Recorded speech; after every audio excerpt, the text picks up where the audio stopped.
COVID-19 যার কারণে জবটা চলে যায় আমার। আমি চেষ্টা করছিলাম বাট আমার শিক্ষাগত যোগ্যতা আসলে অতটা বেশিও না যে হুট করে একটা জব আমি পেয়ে যাবো আরকি। আমার সবচেয়ে আনন্দের বিষয় সেটাই আমার এই ফ্রিল্যান্সিং লাইফে যে আমার প্রথম আর্নিংটা আমার ছেলের জন্য খরচ করতে পারছিলাম। আসসালামু আলাইকুম, আমি মনির আহমেদ। আমি একজন গ্রাফিক ডিজাইনার এবং 3D আর্টিস্ট। আমি 2021 সালে প্রথম গ্রাফিক ডিজাইন কোর্সটিতে ভর্তি হই, অনলাইন কোর্স। এবং পরবর্তীতে আমার যখন মনে হলো যে আমার এটার পাশাপাশি আরও স্কিল হওয়া প্রয়োজন, পরবর্তীতে আমি 2023 সালে ক্রিয়েটিভ-আইটির 3D অ্যানিমেশনের কোর্সটিতে অনলাইনে এনরোল হই এবং আমি এখন বর্তমানে ফাইবার ফ্রিল্যান্সার হিসেবে কাজ করছি, পাশাপাশি স্প্যানিশ একটি কোম্পানিতে রিমোটলি জব করছি। 2018 থেকে 2020 সাল পর্যন্ত আমি একটা ব্যাংক হাউসে জব করতাম। তারপরে 2020-এ যেটা হয় আসলে কোভিড-19, ওইটার কারণে বাংলাদেশ প্রায় সব অফিসই বন্ধ হয়ে যায়।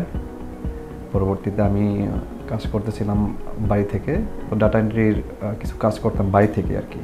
তারপর 21-এর মাঝামাঝি পর্যন্ত আমি অফিসে জব করতাম আর কি বাড়ি থেকে। যে কোনো একটা কারণে জবটা চলে যায় আমার। ওই সময়টাতে আসলে নতুন জব খুঁজে পাওয়া ক্রিটিক্যাল। আমি চেষ্টা করছিলাম বাট আমার শিক্ষাগত যোগ্যতা আসলে অতটা বেশিও না যে হুট করে একটা জব আমি পেয়ে যাবো আর কি। পরবর্তীতে আসলে চিন্তা করলাম যে অনলাইনে আসলে কিছু করা যায় কিনা। সেই চাওয়া থেকেই আমি আমার এক বন্ধুর সাথে কথা বলি এই বিষয়ে। ও বলে যে আসলে আমাদের এক বড় ভাই আছে, বড় ভাইয়া সে গ্রাফিক ডিজাইনের কাজ অনলাইনে কাজ করে আর কি। তো বললাম যে ওনার কাছে যাওয়া যায় কিনা। বড় ভাইয়ের কাছে যাই, যাওয়ার পরে ওনার কাজ করার পাশাপাশি আমাদেরকে টাইম দেওয়া একটু টাফই হয়ে যাবে ওনার জন্য, এটা আমরা বুঝতে পারছিলাম। বাট আমরা ওইটা আসলে বুঝেও ওইটা একটু ইগনোরই করছিলাম যে না, আমরা তো শিখবো, শেখার জন্য আসছি, শিখতে চাই আর কি একটু। কিন্তু ভাইয়া পরবর্তীতে ফোন দিয়ে বলে যে আসলে দেখো তো সম্ভব হচ্ছে না চালাই নেওয়া, কাজের পাশাপাশি আসলে তোমাদেরকে আমি সময় দিতে পারছি না। পরে আসলে একটু হতাশ হয়েই পড়ি।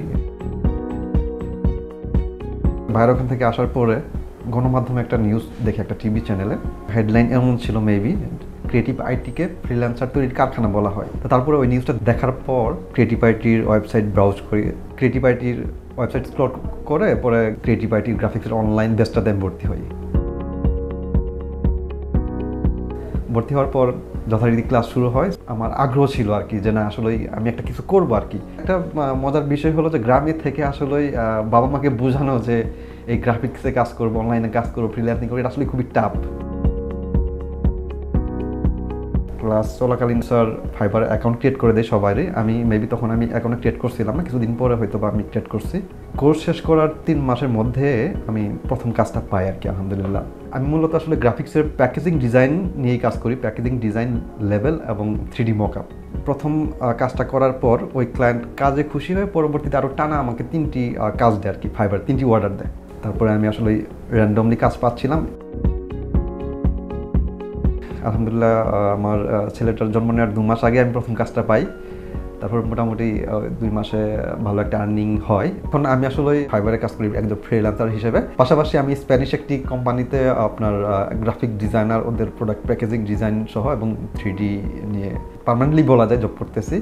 আর আমার আর্নিং মান্থলি আনুমানিক $500 to $700। আমার ফ্যামিলি আমাকে সাপোর্ট করছে, বিশেষ করে আমার মা। উনি আসলে আমাকে খুবই বিশ্বাস করে যে না আসলে আমি কিছু করবো। আমার পরিশ্রম, আমার হার্ডওয়ার্ক, ডেডিকেশন দেখে ওনার মনে হয়েছে যে আমি আসলে, উনি আমাকে সবসময় সাপোর্ট করতেন।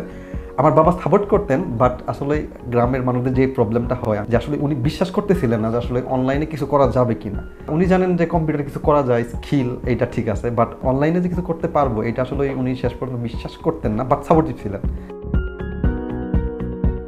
আমি নতুনদের অনেকের সাথে কথা বলেছি, যে প্রবলেমটা হয় ওরা হচ্ছে কাজ পারে, বাট ওদের হচ্ছে যে কমিউনিকেশন একটা গ্যাপ। ক্লায়েন্টদের সাথে কিভাবে কমিউনিকেট করবে, কিভাবে আসলে ক্লায়েন্টদের হ্যান্ডেল করবে, অনেক ক্রিটিক্যাল ক্লায়েন্ট আছে, তাদেরকে কিভাবে হ্যান্ডেল করতে হবে, এই বিষয়টা আসলে ওনাদেরকে গুরুত্ব দিতে হবে।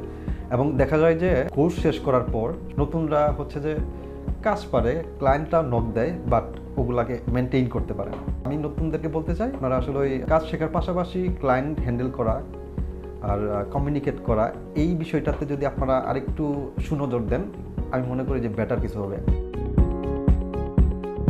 আমার সবচেয়ে আনন্দের বিষয় সেটাই আমার এই ফ্রিল্যান্সিং লাইফে যে আমার প্রথম আর্নিংটা আমার ছেলের জন্য খরচ করতে পারছিলাম।